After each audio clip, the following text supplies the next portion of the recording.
할렐루야. 오늘 예배에 오신 우리 성도님들 주님의 이름으로 환영합니다.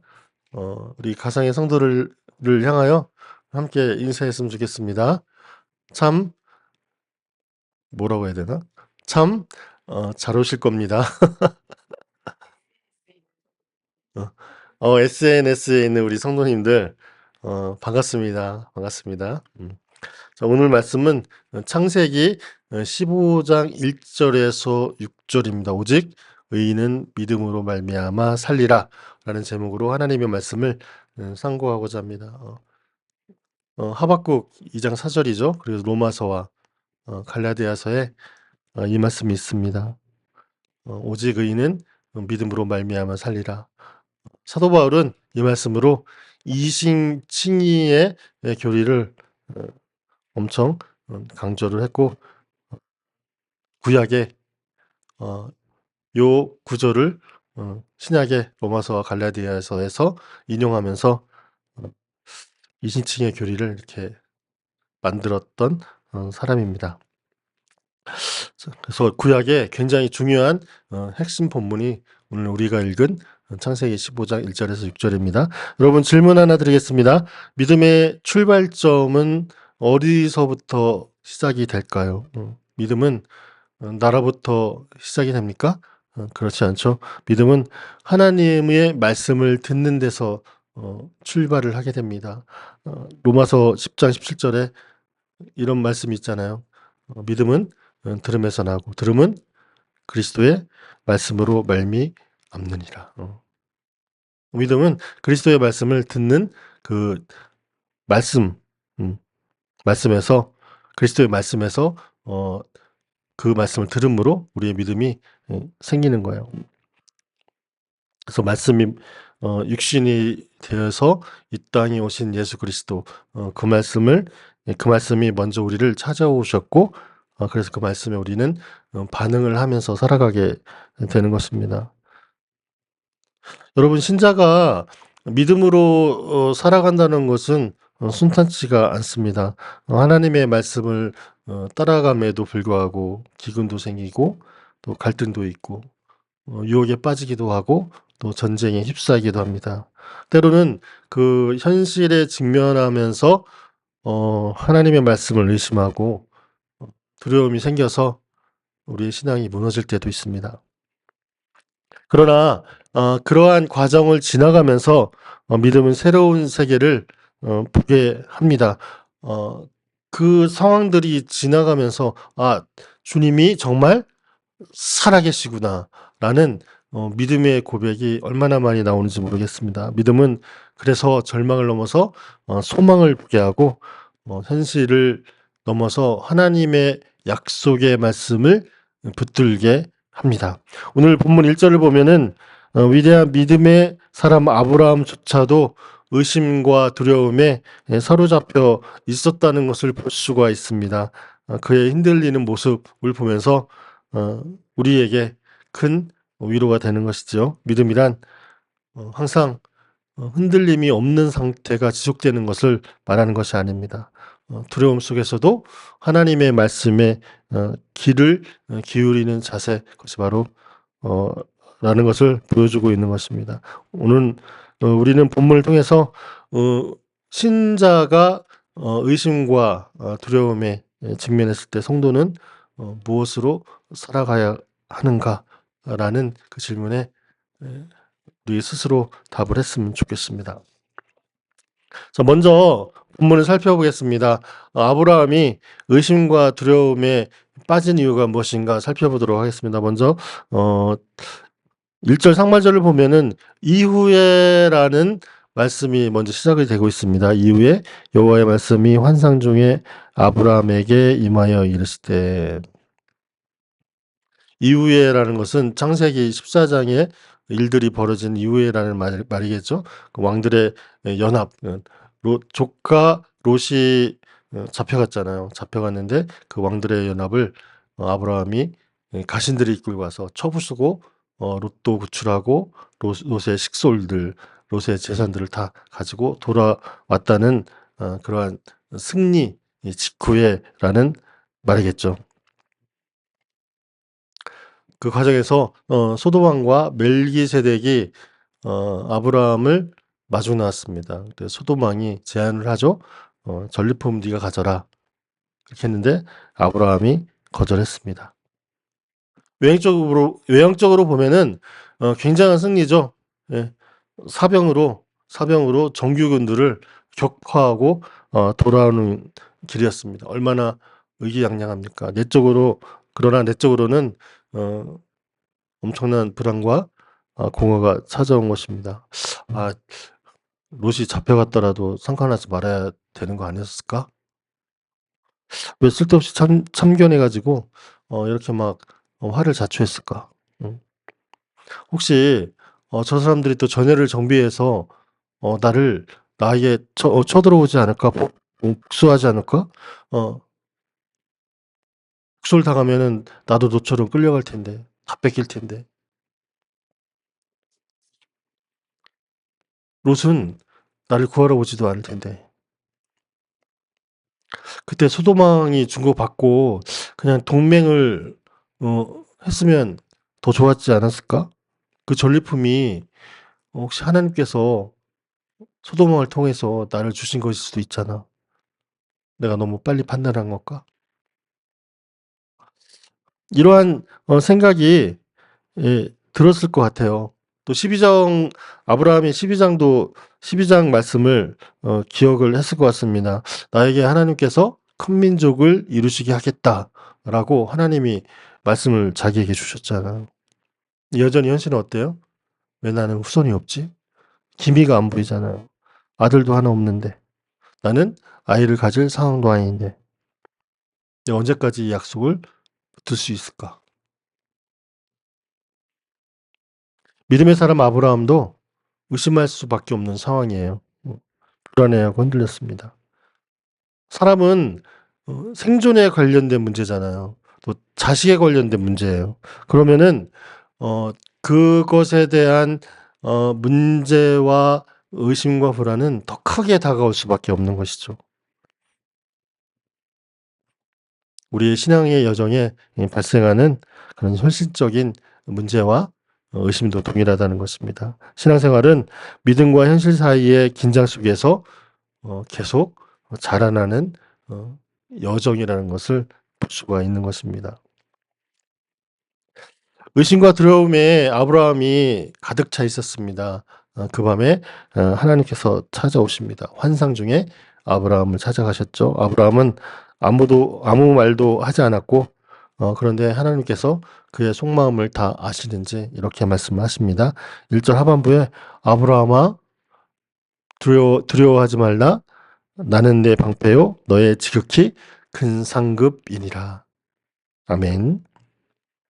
아브라함의 이 절박한 상황에 개입하셔서 첫 번째로 주신 말씀이 무엇입니까? 두려워하지 말라. 두려움과 의심은 믿음과 상반되는 개념입니다.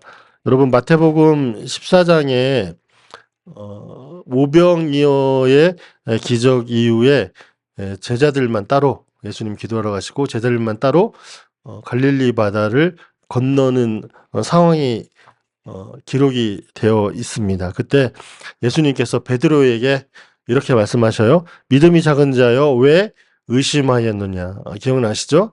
막 꾸짖었습니다. 이 말씀은 믿는 자에게 하시는 예수님의 말씀이에요. 의심과 두려움은 내가 믿음 생활을 하고 있을지라도 얼마든지 있을 수 있다는 것입니다. 만일 내가 믿음이 없다면은 베드로가 예수님을 보고선 자기도 바다 위로 뛰어들잖아요. 그리고 걸어가잖아요. 내가 믿음이 없다면은 예수님을 바라보고 바다 위로 뛰어드는 일조차도 필요가 없는 거예요. 갈등할 조차가 없는 거예요. 내 행위나 말에 대해서 어떤 갈등할 가치 자체가 없다는 것을 반증하고 있는 것입니다. 이처럼 의심과 두려움이 생기면 어떻게 해야 됩니까? 두려움과 의심을 감추지 말고 베드로처럼 그대로 주님 앞에 내어 놓는 것입니다. 그리고 외칩니다. 주여 나를 구원하소서. 그때 주님은 의심과 불안의 바다로 빠져들어가고 있는 베드로를 향하여 어떻게 하십니까? 즉시 손을 내밀어 건져 올리셨다는 것입니다. 주님은 두려워하지 말라고 말뿐만 하시는 게 아니라 직접 행동하십니다. 그 두려움을 능히 해결하실 수 있는 분이 바로 우리 주님이라는 사실입니다. 두 번째로 하나님께서 아브라함에게 나는 네 방패다라는 것을 알려주셨습니다. 아브라함이 지금의 상황 자체를 엄청 두려워했잖아요. 적국이 나를 멸할 능력도 있고 언제든지 보복할 수 있는 이유도 있고 지금 당장 쳐들어와도 정말 하나 이상한 그림이 아닌 그런 상황에 서 있었습니다. 정말 하나님을 믿음으로 싸워가지고 승리를 했는데도 불구하고 그 이후에 오는 그 현실적인 두려움은 녹록지가 않았습니다. 우린 종종 믿음으로 한 결과에 대해서 자신이 처리한 것처럼 착각하면서 살아갈 때가 많습니다. 하나님이 자신의 방패였다는 것을 아브라함은 잊어버렸습니다. 그리고 자신의 힘으로 왕들의 연합을 물리치고 롯을 구해온 것처럼 여겼습니다. 그래서 그들이 반격할 경우 역시 자신의 힘으로 막아야 하므로 이길 수 없는 현실의 벽 앞에서 두려움이 생길 수밖에 없었던 것입니다. 하나님은 이미 창세기 14장을 통해서 멜기세덱이 나타나잖아요. 멜기세덱을 통해서 어떻게 아브라함이 이길 수 있었는지를 말씀을 해주셨습니다. 14장 20절에 보면은 너의 대적을 내 손에 붙이신 지극히 높으신 하나님을 찬송할지로다. 하나님께서 그 왕들의 연합을 아브라함의 손에 붙이셨습니다. 그래서 이길 수 있던 거예요. 너가 강력한 군대를 이길 수 있었던 것은 바로 누구였다? 하나님이었다라는 것입니다. 또 말씀하시죠. 나는 너의 방패다. 나는 너의 믿음의 삶의 시작부터 끝까지 함께 한다. 그리고 함께 했다. 그리고 앞으로 함께 할 것이다. 라고 말씀을 하는 겁니다. 사랑하는 여러분, 주님은 예수 그리스도를 믿음으로 우리를 믿음의 택자로 만드셨습니다. 그런데 믿음의 사람으로 처음만 이렇게 만들어 주시고 그냥 내버려 두시는 하나님이 아니시라는 것입니다. 야, 내가 천국 백성 삼아줬으니까 네가 알아서 네 인생 살아가. 이렇게 말씀하시지 않는다는 거예요. 주님이 갈대아 우르에서 아브라함을 부르셔서 그 인생 가운데 가나안 땅 가기까지 늘 함께 하셨던 것처럼 우리가 저 천상을 향하여 가는 그 길 모든 길에 하나님께서 개입하셔서 간섭하시고 인도하시고 우리를 이끄신다는 말씀입니다. 그래서 사도 바울이 이렇게 고백을 합니다. 빌립보서 1장 6절에 너희 안에 착한 일을 시작하신 이가 그리스도 예수의 날까지 이루는 줄을 우리가 확신하노라. 믿으십니까? 세 번째로 하나님께서는 아브라함에게 나는 너의 지극히 큰 상급이다 라고 말씀하셨습니다. 아브라함은 전쟁 이후에 소돔 왕이 제안한 전리품을 거절했죠. 이전에는 노덱에 땅을 양보했습니다. 그래서 손해를 입었죠. 이번에도 그런 거죠. 저희 어머니가 그러셨어요. 믿는 사람들은 조금씩 손해보면서 살아야 돼 라고 말씀하셨습니다. 그래서 청소할 때도 친구들보다 굉장히 열심히 청소했고 군대 가서도 내부만 정리할 때 다른 친구들 하기 싫어하는 것들 제가 좀 열심히 하고 그랬습니다. 정직하게 사업도 해야 되고 또 정직하게 성실하게 직장 생활도 해야 되고 주말에 놀고 싶은데 교회에 나와야 되고 정말 어떤 때는 관계적인 측면에서 억울해도 말도 못하는 상황도 생기게 되고 욕도 하면 안 되고 여러 가지 많은 제약들이 많이 있죠. 하나님의 말씀대로 살려고 하면은 세상적인 관점으로 볼 때 손해 보는 것들이 굉장히 많습니다. 그러나 우리가 기억해야 할 것이 있습니다. 하나님은 우리의 지극히 큰 상급이시다라는 것입니다. 하나님은 온 우주 만물을 창조하신 창조주세요. 다 하나님 것이고 우리가 갖고 있는 것이 있다면은 모두가 하나님으로부터 왔다는 것을 기억을 하셔요. 이 말씀을 믿으면은 세상에서 얻는 어떤 명예나 재물을 놓쳤다고 해서 섭섭하지가 않습니다. 다른 사람들이 불의한 방법으로 재물을 취득하고 뭐 권력을 쟁취한다고 하더라도 속상할 필요가 없는 이유가 여기 있습니다. 왜냐하면 하나님께서 세상의 보상보다 더 크신 보상을 우리에게 이 땅에 살아가는 동안 또 궁극적으로 저 천국을 우리에게 허락하셨기 때문입니다. 하나님께서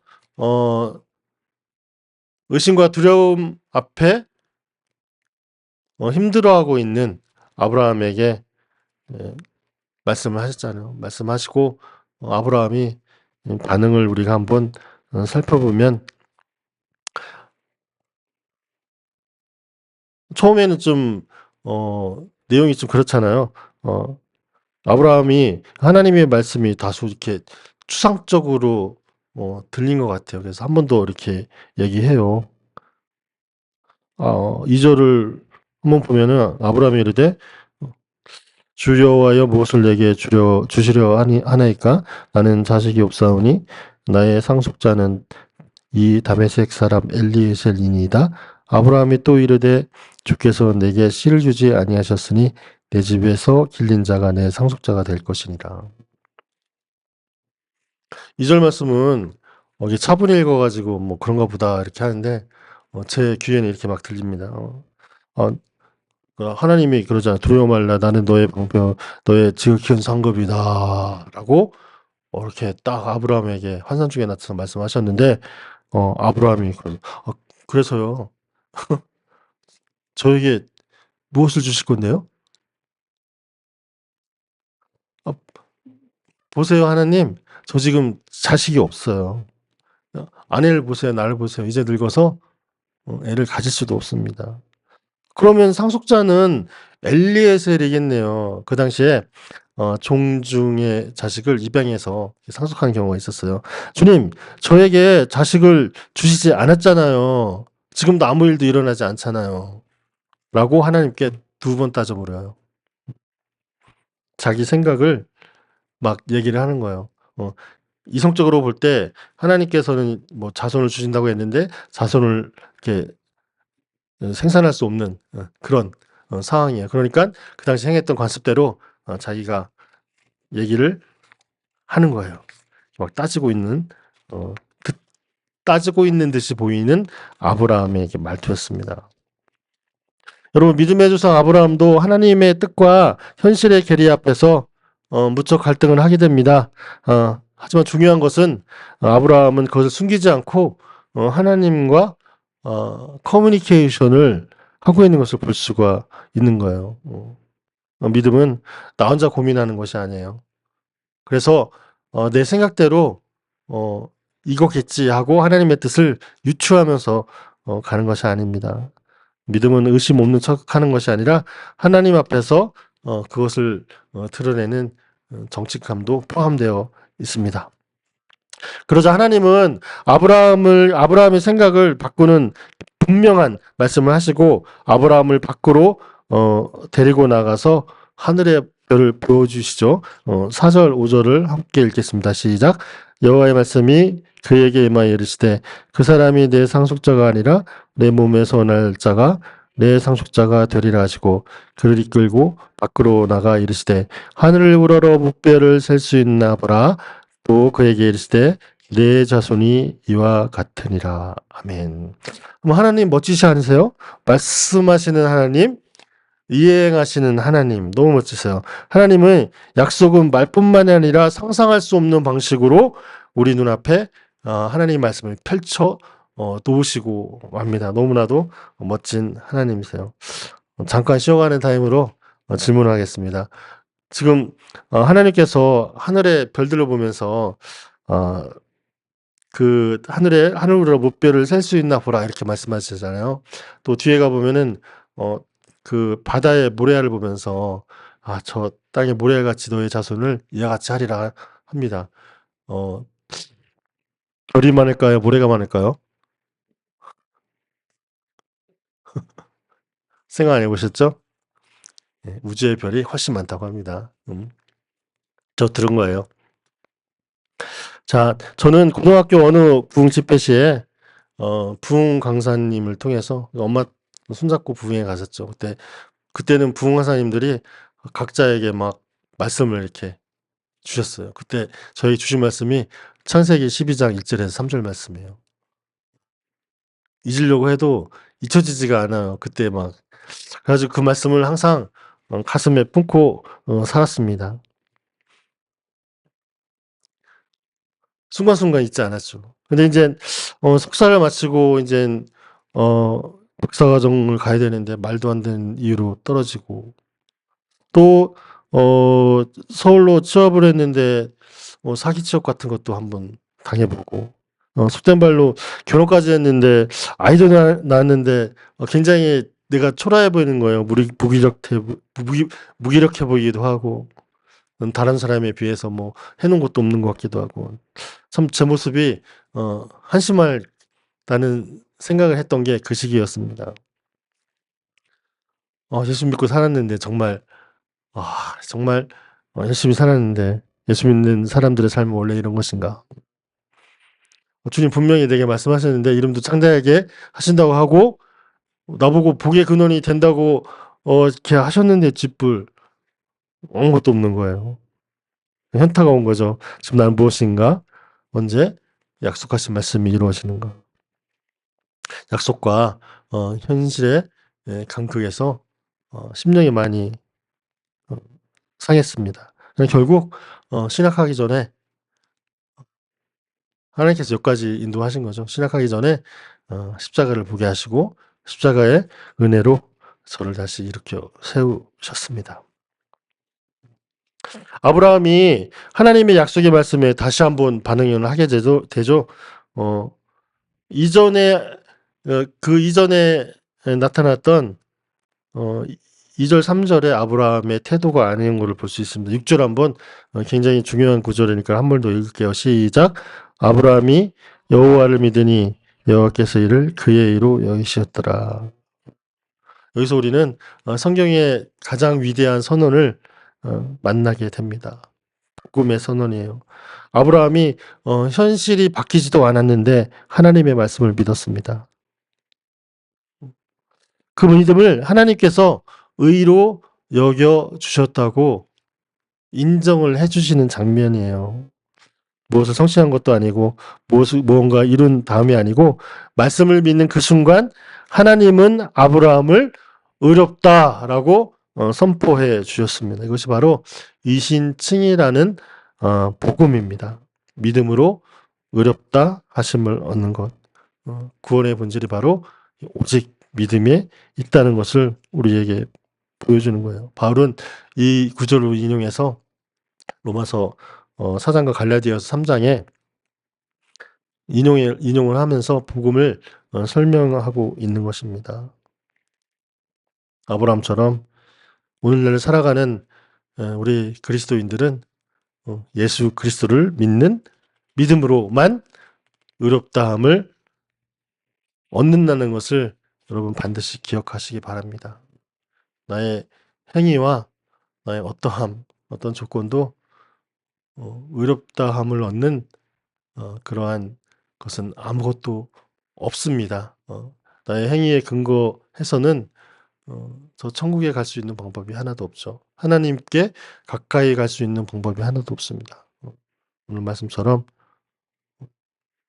오직 예수 그리스도를 믿는 믿음으로만 하나님께서 어렵다 하심을 여겨 주신다는 것을 머릿속에 또 가슴속에 늘 새겼으면 좋겠습니다. 사랑하는 여러분, 아브라함이 흔들렸습니다.